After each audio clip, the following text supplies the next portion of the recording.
Border आपल्या सर्वांच्या लहानपणीची एक मजेदार अशी आठवण. लहानपणी 15 ऑगस्ट 26 जानेवारीला शाळेतून आल्यावर आपण आवर्जून बॉर्डर हा सिनेमा बघायचो. बॉर्डर या चित्रपटातील काही दृश्य आजही आपल्याला शब्दानुशब्द लक्षात आहे. सनी देओलची दमदार ॲक्टिंग असो या सुनील शेट्टीचा स्क्रीन प्रेझेन्स, या सर्व गोष्टी आजही आपल्याला लक्षात आहे. जेव्हा बॉर्डर 2ची अनाऊन्समेंट झाली होती ना, तेव्हा सर्वांच्या मनामध्ये एकच प्रश्न होता की का हा बॉर्डर 2 देखील पहिल्याच बॉर्डरसारख्या एक्सपेक्टेशन्स मीट करेल का? हा मूव्ही देखील तेवढाच दमदार, तेवढाच जोरदार असणार आहे का? तर या सर्व प्रश्नांची उत्तरे घेऊन मी आलो आहे या चॅनलवर. नमस्कार मित्रमंडळींनो, मी आहे सिद्धेश, एक कॉर्पोरेट मजदूर जो तुम्हाला देणार आहे ऑनेस्ट अशा फिल्मी रिव्ह्यूज. तर बॉर्डर 2 या चित्रपटाची स्टोरी बेस आहे 1971च्या भारत-पाकिस्तान युद्धावर.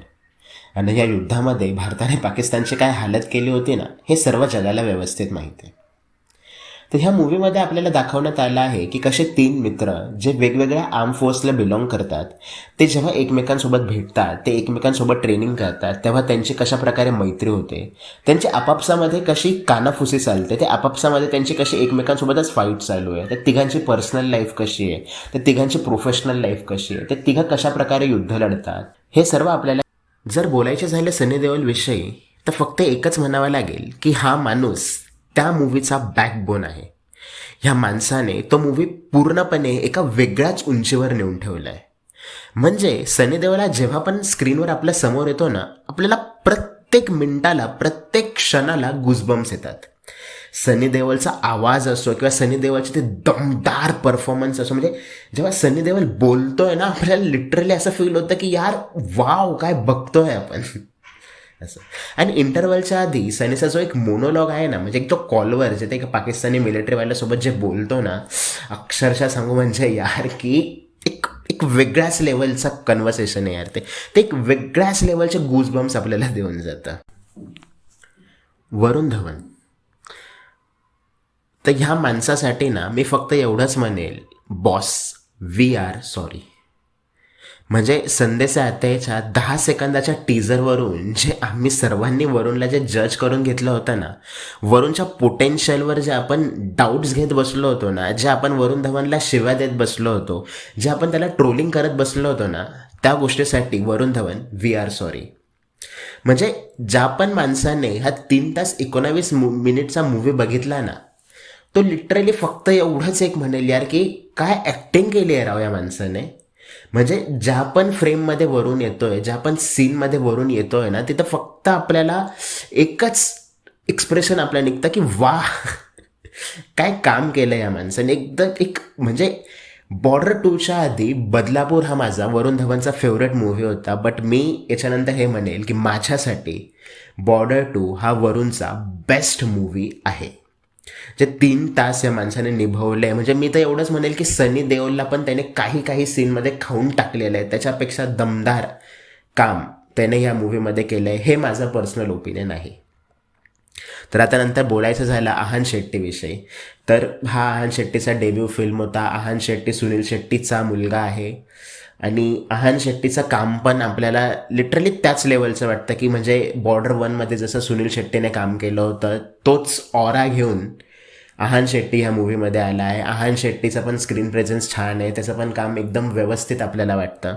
पण जेव्हा एक क्लायमॅक्स एका सीनमध्ये आहान शेट्टीचा जो तो मा शक्तीवाला जो डायलॉग टाकलेला आहे ना मूवीमध्ये, किंवा मा शक्तीवाला जो सीन टाकलेला आहे, त्याच्यामध्ये ना लिटरली आपल्याला वाटतं की हा हुबेहूब सुनील शेट्टी आहे.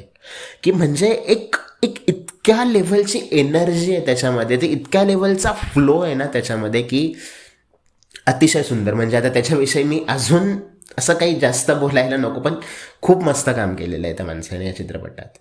ह्या मूवीमधल्या ज्या 4ही फिमेल लीड्स आहेत, त्यांना पण जेवढा स्क्रीन टाईम मिळाला होता, त्यांनी त्याच्यामध्ये एक एक व्यवस्थित एक सुंदररित्या काम केलं आहे की एका एका मिलिटरीवाल्याची बायको, एका आर्म फोर्सवाल्याची बायको कशी असते किंवा त्यांची आई कशी असते, तेव्हा त्यांचं ओव्हरऑल घरदार कसं असतं, हे सगळं त्यांनी आपल्याला ह्या मूवीमध्ये दाखवलं आहे. त्यांचे इमोशन्स कसे असतात, ते काय फील करतात जेव्हा त्यांचा नवरा बॉर्डरवर जातोय, की ते हुबेहूब मांडलेलं आहे, ते एकदम सुंदररित्या मांडलेलं आहे. तर बॉर्डरची सगळ्यात जमेची बाजू जी आहे ना, ती म्हणजे बॉर्डरचं म्युझिक. मिथुनने दिलेलं बॉर्डरचं म्युझिक, मनोज मुंतशिरने लिहिलेले बॉर्डरचे गाणे ही A1 आहे बॉस. म्हणजे हे टॉप क्लास आहे, हे टॉप नॉच आहे. आणि स्टोरीसोबत जेव्हा स्क्रीनवर गाणं वाजतं ना, तेव्हा ते आपल्याला एक वेगळाच फील देतं. म्हणजे आपण लिटरली कनेक्ट करतो गाण्याच्या प्रत्येक लाईनसोबत, गाण्याच्या प्रत्येक म्युझिकसोबत आपण अटॅच होतो.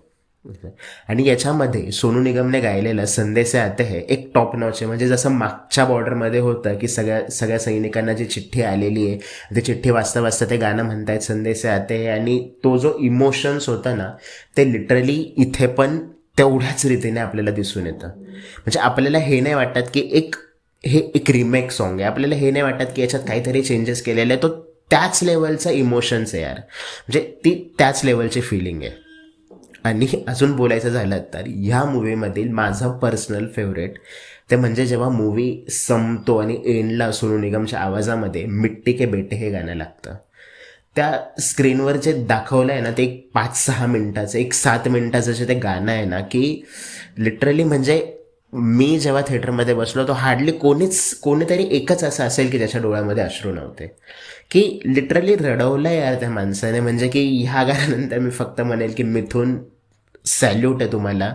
सोनू सर, तुम्ही ग्रेट होते, ग्रेट आहे आणि ग्रेट राहणारच की ज्या लेवलचं तुम्ही हे गाणं लिहिलेलं आहे. आणि एंडला जेव्हा ती बॉर्डर 1ची कास्ट पण जेव्हा स्क्रीनवर येते, तो एक ना वेगळ्या लेवलचा नॉस्ट्रेल्जिया आहे यार. म्हणजे मी फक्त एवढं म्हणेल की हा मूवी थिएटरमध्ये बघण्यासारखा आहे. हा मूवी सर्वांनी थिएटरमध्येच बघितला पाहिजे की हा त्या लेवलचा सिनेमा आहे. हा वन टाईम वॉच नाही आहे, हा 2-2, 3-3, 4-4 वेळा जाऊन बघण्यासारखा मूवी आहे की हा मूवी सर्वांनी बघायलाच पाहिजे. हे माझं एक मत आहे ह्या मूवीला बघितल्यानंतर. तर बॉर्डर या सिनेमाला माझ्याकडून मी देईल 4.5 स्टार आउट ऑफ 5. तर 1 स्टार हा बॉर्डरच्या दमदार स्टोरीसाठी, 1 स्टार बॉर्डरच्या कास्टिंगसाठी, 1 स्टार बॉर्डरच्या म्युझिकसाठी, आणि 1 स्टार खास म्हणजे खास वरुण धवनच्या ॲक्टिंगसाठी. अर्धा स्टार मी देईल बॉर्डरने जी नॉस्ट्रेल्जिया जी हिट करून दिलेली आहे आपल्याला, जुन्या बॉर्डरसोबत जे त्यांनी लिंक करून दिलेलं आहे आपल्याला, जे आपले कनेक्शन बसवलं आहे, त्यासाठी मी देईल अर्धा स्टार. आणि अर्धा स्टार मी कापेल ते म्हणजे की ह्या मूवीमध्ये जे मला एक फक्त थोडंसं जे एक निगेटिव्ह साईड वाटली, ती म्हणजे की बॅटलफील्ड जे होतं ना, जे युद्ध, जे प्रत्यक्षात युद्धाचे सीन दाखवले, ते अजून थोडेसे बेटर होऊ शकत होते. म्हणजे कुठे ना कुठे आपल्याला एक असा फील येत होता मूवी बघताना की यार भारताची सेना हरते की काय. म्हणजे कुठेतरी एक हलक्याच्या रीतीने असं कमजोर कडी जी मला वाटली, म्हणून त्याच्यासाठी मी कापेल अर्धा स्टार. बट हा मूवी मी परत एकदा म्हणेल की हा टॉप नॉच आहे. हा एक थिएट्रिकल एक्सपिरियन्स आहे. हा मूवी सर्वांनी थिएटरमध्येच बघितला पाहिजे. आणि हा आत्तापर्यंत म्हणजे एक 2026ची सुरुवात जरी आत्ताच झाली तर हा आलेला एक सर्वात छान मूवी आहे आत्तापर्यंतचा. तर हे होतं बॉर्डर 2 विषयी माझं मत. धन्यवाद आपण सर्वांनी ऐकल्याबद्दल. तर लवकरच भेटूया आपण पुढच्या एखाद्या नवीन व्हिडिओमध्ये. तोपर्यंत जय महाराष्ट्र, जय हिंद.